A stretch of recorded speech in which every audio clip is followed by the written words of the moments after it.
Estimados hermanos, antes de abrir nuestras Biblias para considerar el texto que tenemos en la mañana de hoy, solamente una breve aclaración. En este hermoso himno cantábamos: a ti, mi Redentor y Dios, autor de vida y salud. Por supuesto que el Señor es quien nos concede la salud, pero esta es una traducción antigua de un himno inglés. Y aquí salud, estrictamente hablando, no hace referencia a la salud corporal, sino a la salvación. Salud aquí es salvación. Entonces el himno solamente se le dice salud, o se hace uso de esa palabra para que entre en rima, pero por supuesto que el verdadero significado en términos de nuestro español moderno es: a ti, mi Redentor y Dios, autor de vida y salvación. Teniendo eso en mente, vengamos a la bendita palabra del Señor en la mañana de hoy.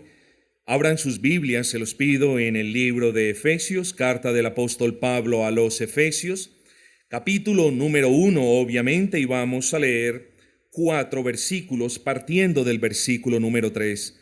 Efesios capítulo 1, versículo 3.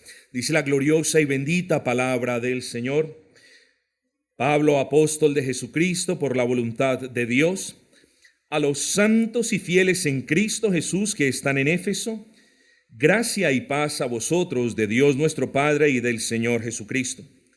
Bendito sea el Dios y Padre de nuestro Señor Jesucristo, que nos bendijo con toda bendición espiritual en los lugares celestiales en Cristo. Les pido perdón, según nos escogió en Él antes de la fundación del mundo, para que fuésemos santos y sin mancha delante de Él, en amor habiéndonos predestinado para ser adoptados hijos suyos por medio de Jesucristo, según el puro afecto de su voluntad. Versículo 6, para alabanza de la gloria de su gracia, con la cual nos hizo aceptos en el amado.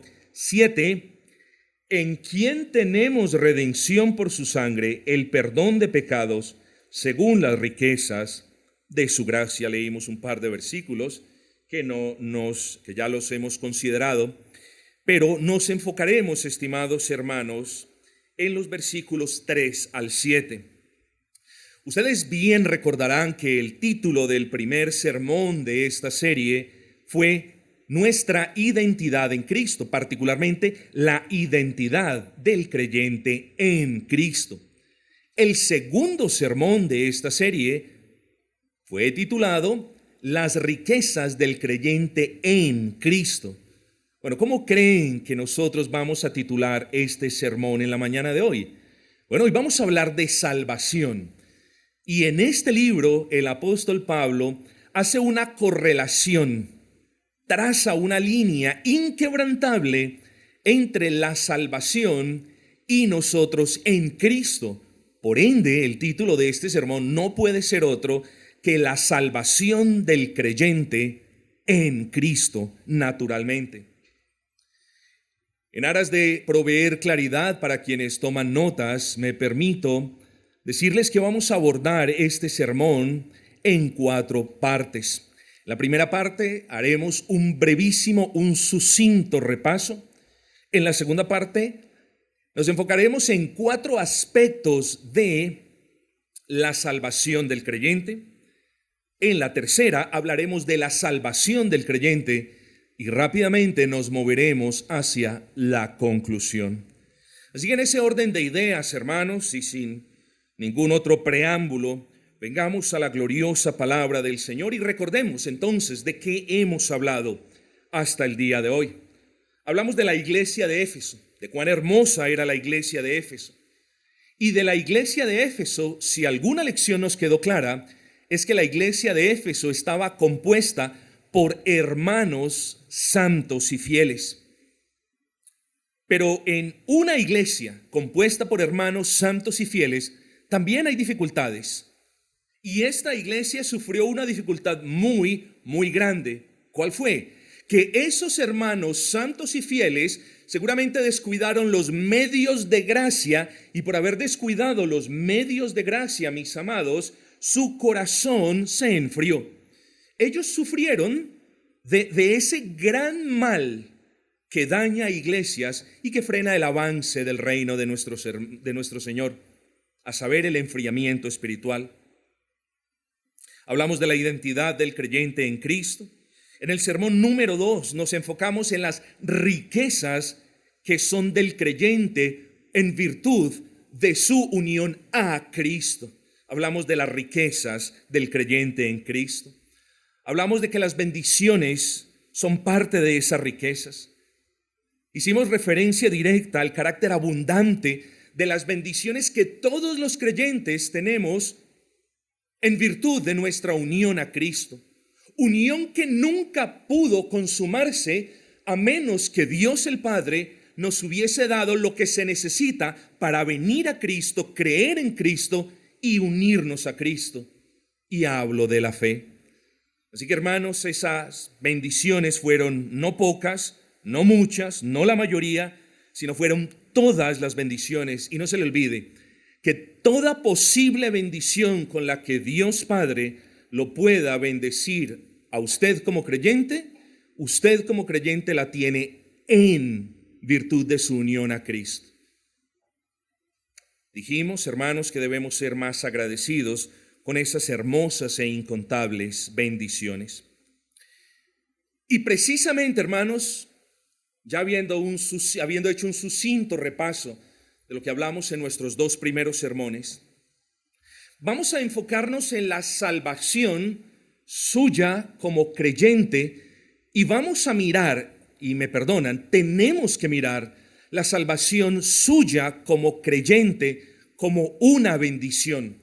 Esto es importante decirlo porque a menudo, y lo dije la semana pasada, nos enfocamos tanto en las cosas materiales que solamente creemos que las bendiciones son materiales. Ah, qué bendición, dice un hermano, me resultó este trabajo. Ah, qué bendición, dice una hermana, recibí una ofrenda de la iglesia porque estoy necesitada. Ah, qué bendición que el vecino me pudo prestar eso que necesitaba. Entonces, correlacionamos de manera equivocada siempre esas cuestiones con bendiciones y lo peor es que va en detrimento del verdadero significado de bendición. Bendición, lo dijimos, es un regalo que Dios nos hace para prosperar nuestras vidas. Hermano, y con eso en mente yo le hago una pregunta. ¿Cuál es el regalo más grande que Dios le ha hecho a usted? Yo siempre lo digo. Después de la salvación, Señor, el regalo que más grande me has dado tú a mí es mi esposa. ¿Qué les quiero decir? La salvación es el regalo más grande, es la bendición más grande que Dios le puede dar a un ser humano. Así que cuando usted se queje de que no tiene algo o de que necesita algo, o cuando esté triste o cuando esté melancólico por una situación, piense en primer lugar que usted, si ha creído en Cristo, tiene aquí, ahora y en este momento la bendición más grande que Dios puede dispensarle a un ser humano, y esa es su salvación. Por eso el apóstol Pedro se refiere a esa salvación como a esa tan gran salvación y nos exhorta a cuidar esa salvación. Así que vamos a hablar de 4 aspectos de la salvación del creyente. Y el primer aspecto, hermanos, cuando usted piensa en la salvación del creyente, el primer aspecto es precisamente ese. Punto número 1, la salvación es una bendición de Dios. Vamos al versículo número 3. Bendito sea el Dios y Padre de nuestro Señor Jesucristo, que nos bendijo con toda bendición espiritual en los lugares celestiales en Cristo. La salvación es parte de todo el paquete, si me puedo expresar de esa manera, es parte de todo el paquete de todas las bendiciones espirituales con el que el Padre nos bendice al amarnos en Cristo. La salvación del alma del creyente no es la única bendición. Sí, es la más grande, como lo vamos a ver en un momento, pero no es la única bendición. Es parte de ese paquete, si me puedo expresar de esa manera de nuevo, de bendiciones que el Padre nos da al amarnos en Cristo. Es cierto, hay bendiciones materiales que nuestro Dios nos concede, la provisión que tenemos a diario, la protección, entre otras que podríamos mencionar. Pero también hay bendiciones espirituales y la salvación es una bendición espiritual. Y piensen esto, la salvación es una bendición eterna. Lo dijimos, no nacimos siendo salvos, pero podemos, si sabemos definir, podemos decir que la salvación es una bendición eterna, porque Dios nos escogió desde antes de la fundación del universo para que fuésemos salvos. Por tanto, lo dijimos la semana pasada, es como si las bendiciones de Dios estuviesen siempre detrás de nosotros y estuviesen siendo aplicadas por el Espíritu Santo a medida que nosotros vamos viviendo. En ese orden de ideas, hermanos, Dios promulgó el decreto y Dios nos eligió desde antes de la fundación del universo. Así que cuando pensemos en la salvación, no pensemos como, es que yo fui salvo el 15 de abril del año 2015, tal día, a tales horas, bajo estas circunstancias. Pensemos, hermanos, que si fuimos salvos en ese día, lo fuimos porque desde antes de la fundación del universo, el Señor nos bendijo con esa bendición. Así que es una bendición eterna en ese orden de ideas. Y es una bendición gratuita. A usted no le costó absolutamente nada la bendición que usted tiene ahora. ¿O cuánto pagó usted por ser salvo? ¿O qué le tocó dar a usted por ser salvo? ¿O qué le tocó hacer? ¿Qué penitencia? ¿Qué rito? ¿Qué ofrenda le tocó dar a usted? Oh, no, hermanos. En la verdadera religión, en la religión inspirada por Dios, la salvación no cuesta nada. No cuesta ni dinero, ni cumplimiento de ofrendas, ni de promesas, ni absolutamente nada. Así que no solamente es una bendición eterna en cierto sentido, sino que es una bendición totalmente gratuita. Ojo, pero a la vez que es gratuita, es la bendición más costosa de todas. ¿Pero qué significa eso? Bueno, es gratuita para nosotros porque es un don de Dios, es un regalo que Dios nos hace sin merecerla. Pero el hecho de que sea la salvación gratuita para nosotros no implica que haya sido gratuita para Dios. La segunda persona de la Trinidad pagó un precio inmenso. Y de eso vamos a hablar en un momento. A Dios le costó, hermanos. Al Padre le costó. ¿Qué le costó? Le costó dar a su Hijo. Ninguno de nosotros da a su Hijo. ¿O sí? Claro que no. Yo no doy a mi hijo por ninguno aquí, por más que los ame. Ni usted, por más que aprecie a sus hermanos y a mí, no va a dar su Hijo. Pero nuestro buen Dios sí dio a su Hijo amado, a su Hijo unigénito, para que todo aquel que crea en Él tenga vida. Y a nuestro Cristo también le costó. No solamente le costó al Padre en términos de la economía trinitaria dar al Hijo, sino que también le costó al Hijo. Le costó vivir en un mundo impío. Le costó sufrir blasfemias. Le tocó sufrir ofrendas. Sufrió el dolor de ser torturado, clavado en una cruz. Pero sobre todo, a nuestro buen Cristo le costó soportar el castigo del Padre por los pecados de quienes, por los pecados de aquellos por quienes estaba muriendo. Así que el hecho, repito, de que para nosotros la bendición de la salvación sea gratuita, no implica que lo haya sido para Dios. Dios pagó y pagó caro para que tú seas libre y para que tu vida en verdad glorifique a ese Dios que te salvó. Es la bendición más grandiosa. En otras palabras, entre todas las bendiciones que Dios nos da a lo largo de la vida y particularmente después de la consumación de nuestra unión a Cristo, la salvación es la bendición más grandiosa de todas. Y si usted quiere comprender más acerca del carácter de esa bendición, piense en esto. La salvación es una bendición irrevocable. Ojo con eso, irrevocable. En otras palabras, cuando Dios bendice a alguien para que ese alguien sea salvo, esa salvación no se puede deshacer. Quisiera hablar mucho más de esto. Me veo tentado a hablar mucho más de la bendición, de la perseverancia que tienen los santos en Cristo. Pero solamente bástenos contentarnos, hermanos, y gozarnos con esa bendición irrevocable que es la salvación. Irrevocable, cuando alguien presenta una renuncia irrevocable, es: me voy de aquí y me voy de aquí sí o sí. No importa lo que usted me diga, jefe, me voy de cualquier manera. Asimismo, para que lo entendamos, es la salvación. Cuando Dios escoge salvar a alguien desde antes de la fundación del universo, esa divina elección implica, y ahora lo vamos a ver, que esa salvación, cuando es aplicada a su debido tiempo, no se puede deshacer. Y aquí es cuando decimos, hermanos, con firmeza absoluta, con mansedumbre, sí, como nos manda Pedro, pero con convicción plena, de que la doctrina arminiana es una doctrina absolutamente errada en ese y en otros aspectos. Porque cuando se esgrime que la salvación se puede perder, las implicaciones de pensar de esa manera son grandes.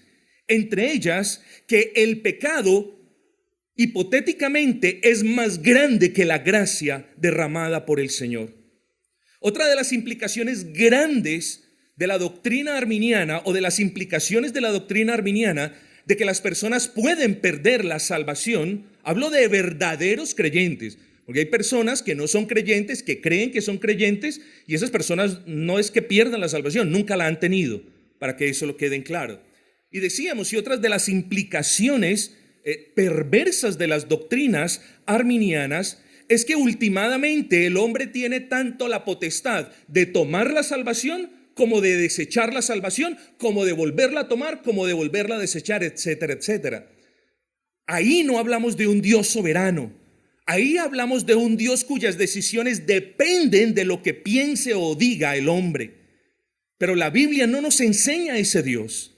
La Biblia nos enseña a un Dios que simplemente por mero afecto escoge a la persona para amarla y salvarla. ¿No puede ver usted la bendición tan grande que tiene de ser amado por Dios de manera inmerecida? De ser salvado por Dios cuando lo único que tú merecías era la condenación. Ahí puede usted ver el tamaño, la envergadura, el carácter inconmensurable de la bendición de la salvación que usted tiene en Cristo. Así que, cuando usted se vea tentado a entrar en melancolía o en estas depresiones modernas de algunos, porque no tienen algo que quieren, o porque están angustiados porque no pueden obtener aquello por lo que llevan ya trabajando algún tiempo, no sea desagradecido, creyente.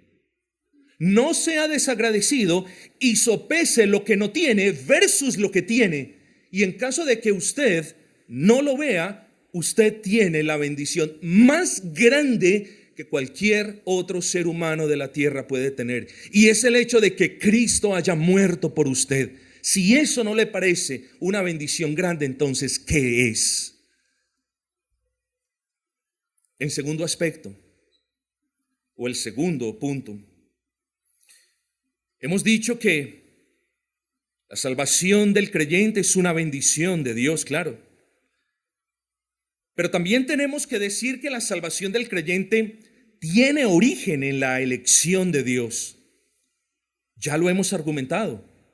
No nos vamos a detener en este punto mucho tiempo, pero no podemos, ninguno de nosotros, no podemos considerar nuestra salvación aparte de la obra de Dios en la eternidad pasada, esto es, aparte de la elección de Dios. No podemos considerar nuestra salvación presente aparte de la elección de Dios en la eternidad pasada. Y cuidado con esto, porque la elección de Dios en la eternidad pasada no obedece, como lo dicen nuestros queridos amigos arminianos, no obedece la elección a algo que Dios vio que el hombre habría de hacer para recibir la salvación.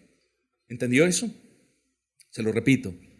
La elección no obedece a nada de lo que potencialmente el hombre habría de hacer en el futuro. La elección obedece a un acto soberano de Dios. Así que, hermanos, la bendición de la salvación es algo que en su estado natural el hombre no quiere ni puede escoger. No se le olvide esto.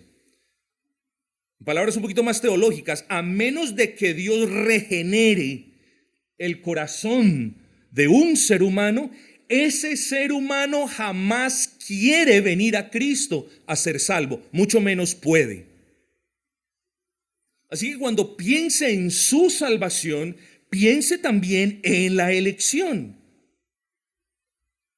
Cuando hablamos de salvación y nos preguntamos de dónde viene la salvación, tenemos que de inmediato mirar hacia la elección de Dios, porque para que lo vea de esta manera, la elección de Dios es la fuente de donde proviene su salvación, una elección en amor. Y mire la elección de Dios, estimado hermano, como Dios escogiendo por usted. ¿Cuántas veces nosotros escogemos algo y eso no sale tan bueno y decimos, quizás estamos en un restaurante y decimos, debí haber escogido lo que me recomendaste, amor? ¿Cuántas veces no compramos algo y no nos sale tan bueno y decimos, debí haber escogido lo que el hermano me recomendó? Bueno, la elección de Dios para su salvación es Dios escogiendo por usted. ¿No le parece eso muy bueno y muy hermoso? Que Dios escoja por usted. Porque si Dios lo deja a usted en sus capacidades naturales, usted escoge todo en la vida, menos venir al Señor y menos pedir salvación. Así que, hermanos, cuando piense en la salvación que usted tiene en Cristo, mírelo desde la perspectiva de la elección, Dios escogiendo por usted. Pero no se le olvide que también la elección es Dios escogiendo sin usted. No solamente Dios escogiendo por usted, sino Dios escogiendo sin usted. Hermanos,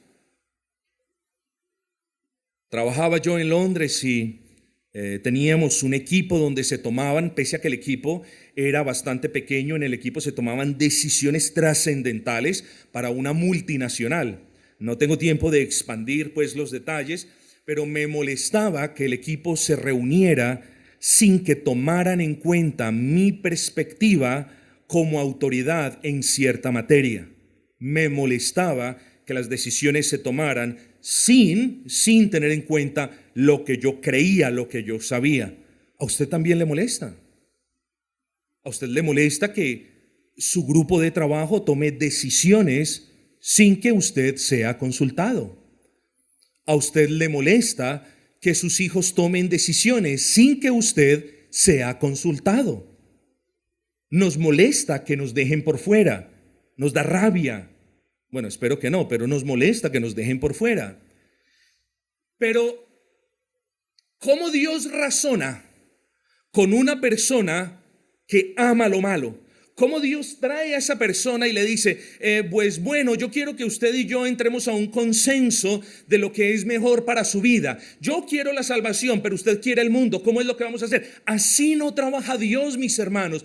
Cuando Dios escoge, lo hace de una manera soberana, y esto es sin usted. Pero también la elección es Dios escogiendo para usted. Escogiendo lo mejor para usted, estimado hermano. Yo creo que esto es hermoso y las personas no deberían tener problema con la elección cuando saben que Dios escoge por nosotros, por lo tanto va a escoger lo mejor para nosotros. Y no deberíamos tener problemas con la elección porque cuando entendemos que Dios escoge sin nosotros, Él lo hace porque nosotros no estamos aptos en nuestro estado natural para escoger lo bueno. Así que deberíamos gozarnos, hermanos, porque la bendición de su salvación brota de la fuente de la elección. Así que esa es una doctrina que a lo largo de estos años hemos tratado de manera abundante en Gracia Redentora. Tercer punto, La salvación del creyente, estimados hermanos.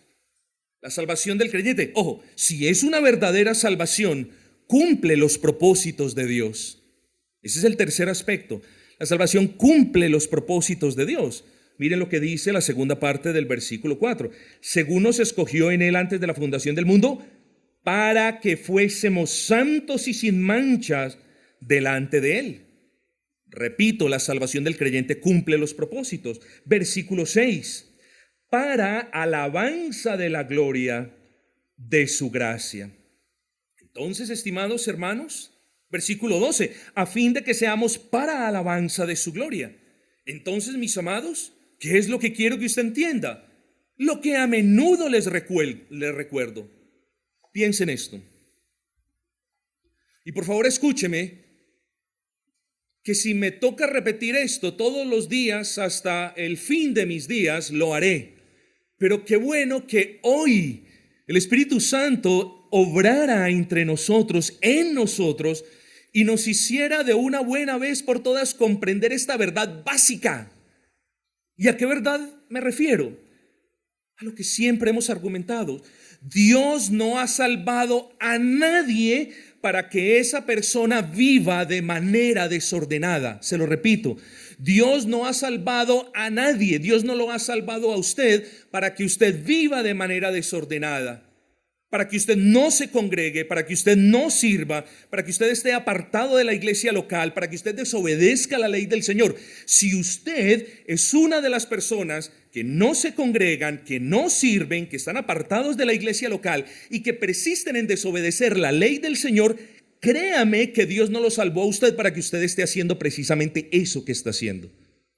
Ojo que son palabras fuertes y de gran envergadura. Pero a la luz del contexto de la carta de Pablo a los Efesios, nosotros podemos concluir que si el apóstol dice para que fuésemos santos y sin mancha delante de él, y si el apóstol dice para que nuestras vidas fueran para alabanza de la gloria de su gracia, entonces si no vivimos así, la pregunta que nos debemos hacer es si somos en realidad salvos. No se apegue a la doctrina de la perseverancia de los santos si usted no está andando de manera santa. La doctrina de la perseverancia de los santos es para los santos, no para los mundanos. Eso debe quedarnos en claro.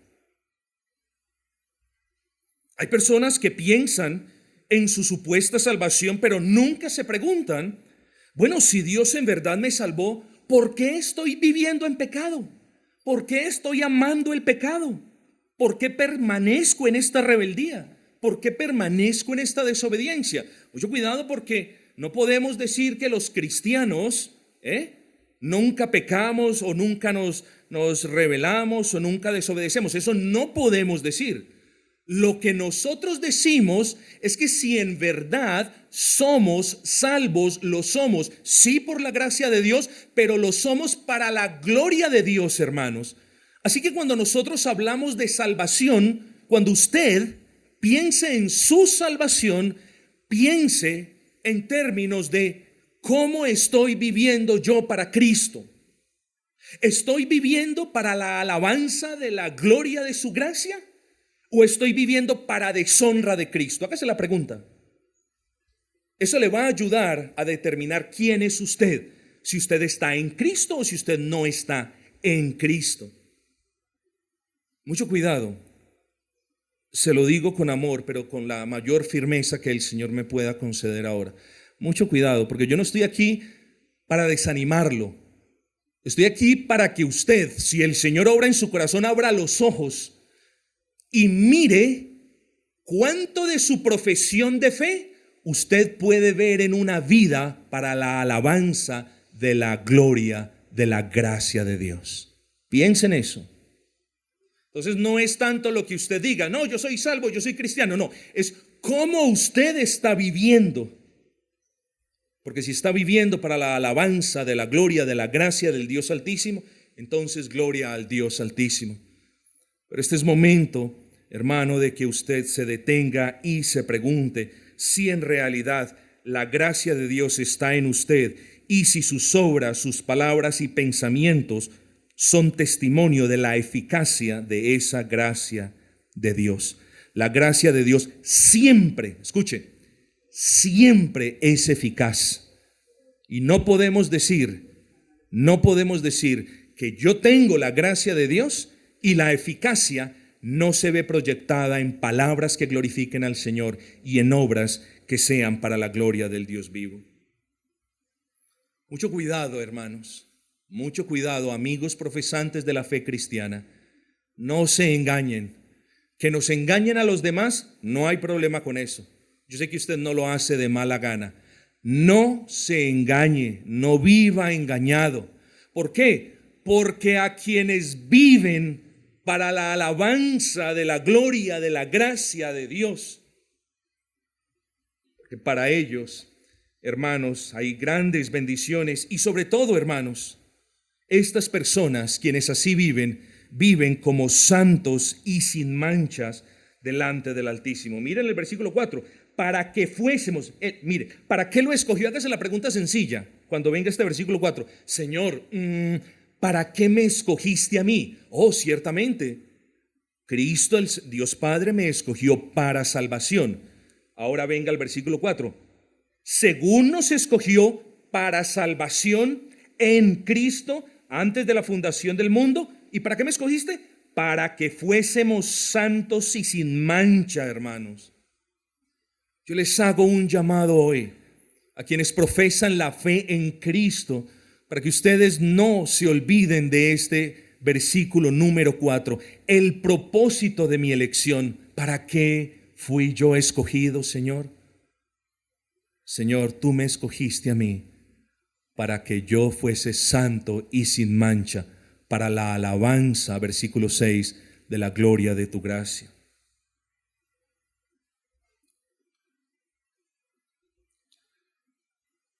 Cuando hablamos, y brevemente me voy moviendo ya hacia el final, cuando hablamos de la alabanza de la gloria de su gracia, esta es una típica expresión paulina, y vemos alabanza, vemos gloria, vemos gracia, y venimos a una frase tan rica en contenido y pasamos derecho porque nos parece maravilloso alabanza y gloria y gracia, pero no comprendemos la frase como tal. ¿Qué significa esta frase de vivir para la alabanza de la gloria de su gracia?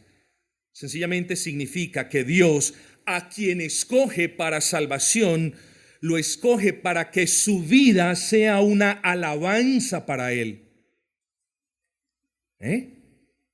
Lo escoge para que esa vida salvada por gracia sea una alabanza que glorifique a Dios, para la alabanza de la gloria de su gracia. Empiece por la parte de atrás. Por la gracia del Señor fui salvo. Por la gracia del Señor fui salvo. Esa alabanza está llena de gloria. Ahora, mi vida debe ser una alabanza para ese Dios que virtió sobre mí su gracia llena de gloria. Hermanos, nosotros somos amados del Señor, y como amados del Señor, Él se refiere a nosotros como pueblo suyo, como la niña de sus ojos, como ese tesoro especial, mis amados hermanos. Y esa niña de sus ojos, esos amados, ese tesoro especial, vive ¿cómo?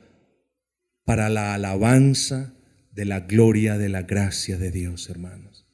Así que hágase la pregunta, cuando hable de su salvación, no se le olvide este tercer aspecto, porque la salvación del creyente tiene propósitos, y el propósito de la salvación de ese creyente es, uno, que seamos santos y sin mancha, y dos, que nuestras vidas sean para la alabanza de la gloria de su gracia.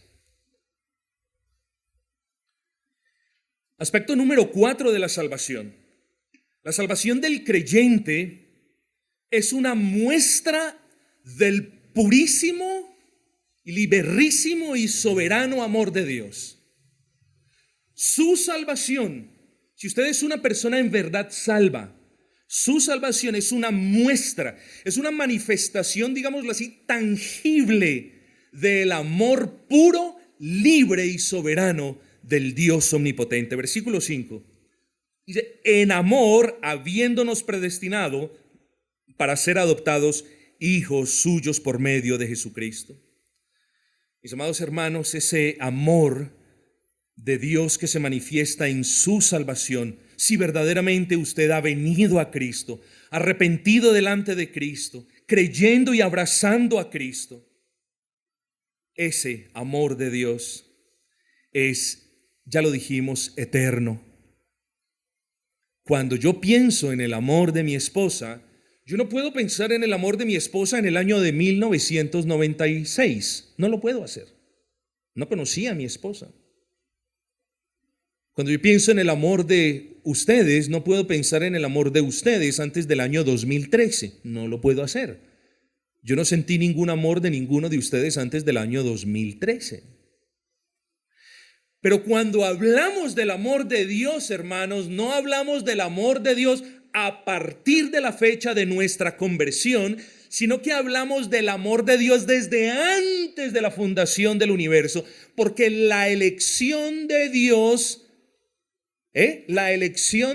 es una muestra de amor divino. Es decir, cuando usted se haga la pregunta, pero Señor, ¿por qué me escogiste a mí? Solamente di esto: Dios me escogió por puro amor inmerecido. El amor con el que Dios te escogió para salvarte es un amor totalmente inmerecido. Así que su amor no tiene principio. Hay veces nos angustiamos cuando meditamos en el hecho de que llegará un día donde no seremos amados por nuestras esposas, porque ella parte a la presencia del Señor, o por nuestros hijos. Pero no es así con el amor de Dios. El amor de Dios no solamente es eterno, es decir, no tiene principio ni tiene fin. Dios nunca dejará de amarlo. Así usted en algunas ocasiones manifieste abierta desobediencia y rebeldía. Así sus palabras sean un producto de desamor. Así su obediencia sea también intermitente. Pese a eso, el amor de Dios para con los verdaderos creyentes nunca cambiará, nunca cambiará. Y si eso no es una bendición, si es para nosotros placentero sentirnos amados por nuestras esposas y por nuestros hermanos, ¿cuánto más saber que somos amados por ese buen Dios cuyo amor no tiene sombra de variación? Pero ese amor es infinito, no tiene límites humanos. Y ese amor es invariable. Y ese amor con el que Dios nos ha escogido para salvación es suficiente. Hermanos, y por eso dice el profeta: aunque padre y madre me abandonen, con todo el Señor me recogerá. En palabras aplicadas, aunque mi hijo no me ame, aunque mi papá no me ame, aunque mi esposa me deje de amar, aunque nadie me ame, Dios me ama, y eso es suficiente. Por tanto, cuando usted piense en el amor con el que Dios lo escogió para salvación, piense en su carácter eterno, en su carácter infinito, inconmensurable, en su carácter invariable, pero también en su carácter suficiente. El amor de Dios es suficiente, mis hermanos. No hace falta nada más en la vida sino ser amado por Dios. Ese es nuestro todo. Como dice el hermoso himno, a los fieles Cristo llama, a su lado siempre a estar, y con él por las edades en los cielos a morar. No temáis que el buen maestro a la vida retornó. Vive no solo él, mas todos los que aquí su amor salvó. La tercera parte de este sermón, estimados amigos y hermanos, la tomamos del versículo número 7. Estamos hablando de la salvación del creyente en Cristo. Dice el versículo 7: en quien tenemos redención por su sangre, el perdón de los pecados según las riquezas de su gracia. Vamos a ir casi palabra por palabra. ¿En quién? ¿De quién me está hablando? En Cristo, ¿cierto? Así que cuando usted piense en su salvación, esa salvación solo puede ser considerada en virtud de la existencia de una unión a Cristo. Y Primera de Corintios es muy clara y diáfana diciéndonos que es la fe nuestra en Cristo la que nos trae a Cristo. Digo, fe nuestra, es decir, la fe que Dios nos da. Así que su salvación solo puede ser considerada en Cristo. Y voy de manera rápida. No en Cristo y en la Virgen. Como si la Virgen fuera una corredentora, tal y como lo creen los amigos católicos romanos. No, es solo en Cristo. No en Cristo y en las obras que usted pueda hacer, como los creen también los amigos católicos romanos y muchas otras sectas y falsas religiones. Es solo en Cristo. Ojo con esto. No en Cristo y en la religión. No en Cristo y en la religión. La salvación suya, estimado hermano, la tiene en virtud de esa unión a Cristo, unión propiciada por el Señor. Así que solo en Cristo tenemos redención, dice el versículo. Solo en Cristo. Si usted tiene a Cristo, pero en su corazón hay allí un campito para un santo, no puede ser salvo. Porque mientras Dios no obre en su corazón y elimine los ídolos de su corazón y en su corazón no habite Cristo, no podrá jamás ver la hermosura de Cristo. Así que la salvación del creyente la tenemos en Cristo. Solo en Él tenemos la redención. Ahora, tenemos. Es un regalo que recibimos del Padre. Su salvación, usted la tiene no por algo que usted haya fabricado, no por algo que usted haya hecho, no por algo que usted se haya inventado, no por una religión que usted haya seguido, no porque venga al culto. La salvación usted no la tiene porque pueda ser traspasada por otros. Oigan, es muy triste cuando uno habla con personas y dice, no, es que yo nací en cuna cristiana. Sí, yo soy cristiano. No, pero ¿quién le dijo? ¿Quién le dijo que la salvación es traspasada por ósmosis o a la distancia? ¿O quién le dijo que usted tiene derecho a la salvación porque sus padres buscaron del Señor, encontraron al Señor y vinieron al Señor? No, cuando usted piensa en su salvación, entonces recuerde, punto número 1, no es algo que yo pueda hacer, no es algo que yo pueda comprar. Tercero, no es algo que yo pueda heredar, como lo acabamos de afirmar. No es algo que la religión le pueda dar. El que es salvo, escuche esto, es salvo porque tiene, no porque hace. Es salvo porque recibe, no porque da. Es salvo porque Dios obra, no porque usted obra. Así que el versículo 7 nos dice, en quien tenemos redención por su sangre. Es decir, en Cristo nosotros recibimos. Hasta ahí vamos bien. En Cristo nosotros recibimos. No podemos decir en Cristo fabricamos o en Cristo heredamos. No, en Cristo recibimos por gracia. ¿Y qué recibimos? Ojo con esto, redención. La salvación del creyente solo, escuche esto, solo se pudo lograr por medio de un pago. De la misma manera como usted solamente puede obtener cosas habiendo pagado previamente por ellas, así la salvación usted la tuvo, pero no porque usted pagó por ella, sino porque hubo un pago. Así que cuando usted escuche la palabra salvación, usted piense, yo soy una persona salva, piense en redención, ¿ok? Pero ¿qué es redención? Redención es un pago que se hace para la liberación. Abro paréntesis clarificatorio. Cuando la Escritura habla de redención, se hace principalmente alusión al pago que se hace para rescatar un esclavo. Tenga eso en mente. Con eso en mente, entonces, cuando usted piense en la salvación, piense en la redención. Y cuando piense en la redención, siempre piense en un pago hecho. Por tanto,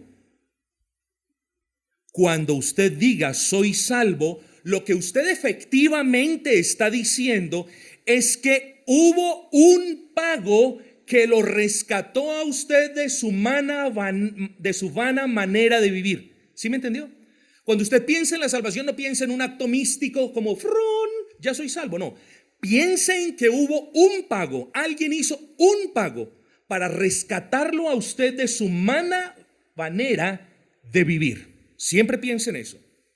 El demonio lo tenía en cadenas de esclavitud, en cadenas de pecado, en cadenas de amargura. Y luego un pago fue hecho para ese rescate. Cuando nosotros vemos qué hacíamos en nuestras vidas, ¿qué vemos? Yo veo a un César con cadenas de este tipo y lo veo con cadenas del otro tipo y lo veo no solamente, yo no lo veo queriendo liberarme de esas cadenas, como dice un querido hermano del tabernáculo, lo veo besando esas cadenas. Así me veo yo antes de ser salvo y así estaban ustedes besando las cadenas de su esclavitud. Por lo tanto, cuando hablamos de la salvación del creyente, hablamos de un pago. Ojo con esto. Pero no es que el pago haya sido pagado por Cristo a Satanás. El pago fue hecho por Cristo, por el Hijo y dado al Padre. Y cuando el Padre recibe el pago, entonces se da la orden de que las cadenas se rompan, de que las ataduras se disuelvan y de que ahora nosotros nos levantemos para vivir para la alabanza y la gloria del Señor Jesucristo. Hablar de salvación es hablar de un pago muy elevado hecho por el Hijo para satisfacer la justicia del Padre. Pero ¿cuál fue ese pago? Vamos con despacio en el versículo 7. En Cristo recibimos los beneficios de esa redención. Hemos examinado palabra por palabra. Dice, por su sangre. Ese fue el pago. El pago no fue dinero. El pago fue la sangre de Cristo. Y al respecto de la sangre de Cristo, tenemos que ser muy claros. Cuidado con esto. El cristiano tiene que dejar, espero que aquí no haya, pero el cristiano tiene que dejar la mala práctica, la práctica blasfema de cubrirse con la sangre de Cristo. Eso de cubrirse con la sangre de Cristo es una práctica no avalada por la Escritura y sin ningún fundamento en la Escritura. Así que no nos podemos cubrir con la sangre de Cristo para protección. ¿Usted no se acuerda que la abuelita le decía, no, mijo, ahora que se va para la calle, cúbrase con la sangre de Cristo? No nos podemos cubrir con la sangre de Cristo para protección, porque la sangre de Cristo no fue derramada para que no nos pasara nada en la calle. La sangre de Cristo fue derramada para pagar el precio que nuestros pecados merecen. Para eso fue derramada. El versículo 7 nos dice que en Cristo recibimos la redención por su sangre. No dice en Cristo recibimos la protección en la calle o cuando vamos a hacer un negocio por su sangre. No, hermanos. Somos cubiertos por la justicia de Cristo. No nos podemos cubrir con la sangre de Cristo porque eso es idolatría. Es decir, las personas que dicen cubrirse con la sangre de Cristo están poniendo una cosa a la final material y no a Dios como a la fuente de favores. ¿Usted entiende eso? Si usted va para la calle y desea que no le pase nada, encomiéndese en oración a Dios, pero no haga de la sangre de Cristo un amuleto. La sangre de Cristo no es un amuleto. La sangre de Cristo fue el precio que nuestro Señor pagó para que tú y yo lo pudiésemos llamar Señor y así vivir vidas santas y agradables a Dios. El cristiano no se cubre con la sangre de Cristo. Entonces, para protección es llamado a orar. El cristiano tiene que dejar de usar la expresión, ya la he usado lo suficiente y solamente en aras de aclarar el punto. El cristiano debe dejar de mencionar eso de la sangre de Cristo. ¿Por qué? Porque es una clara violación al tercer mandamiento que nos dice no mencionemos el nombre del Señor en vano. Así que tenga cuidado usted con esa expresión. Es muy importante, por el contrario, comprender bíblicamente el asunto de la sangre derramada. Y hermanos, quisiera poderme expandir, pero no puedo ya. Nos tenemos que remontar al Antiguo Testamento para ver en el Antiguo Testamento la cantidad del sistema, la riqueza del sistema de las ofrendas en el Antiguo Testamento. Entre las muchas ofrendas del Antiguo Testamento que nosotros podemos apreciar, vemos una en particular que es la ofrenda por el perdón de pecados. Lo leímos ahora en Hebreos.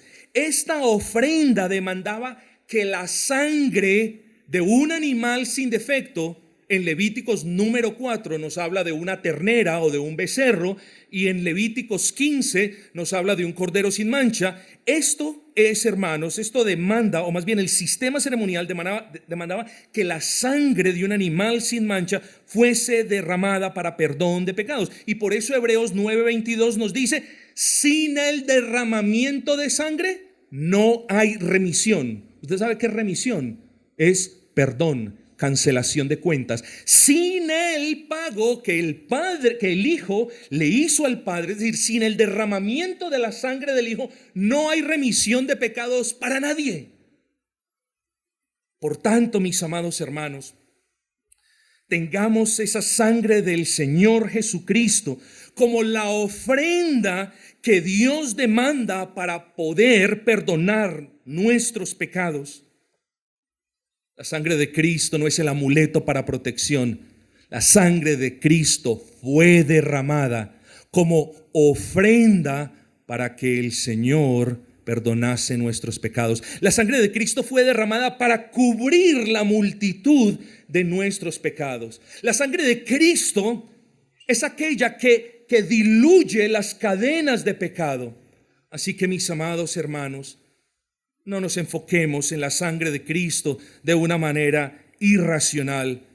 Entendamos nosotros hoy, mañana y siempre que la sangre de nuestro Señor es la paga por nuestro pecado. La redención se consumó por el derramamiento de sangre. ¿Cuál es el resultado de todo eso? Versículo número 7. En Cristo recibimos todas las bendiciones, particularmente la redención por su sangre. ¿Y en qué termina todo esto? El perdón de pecados. Eso es una coma explicatoria. En quien tenemos redención por su sangre, el perdón de pecados según las riquezas de su gracia. Ese es el resultado. Dios le concedió perdón de pecados gracias al derramamiento de esa sangre.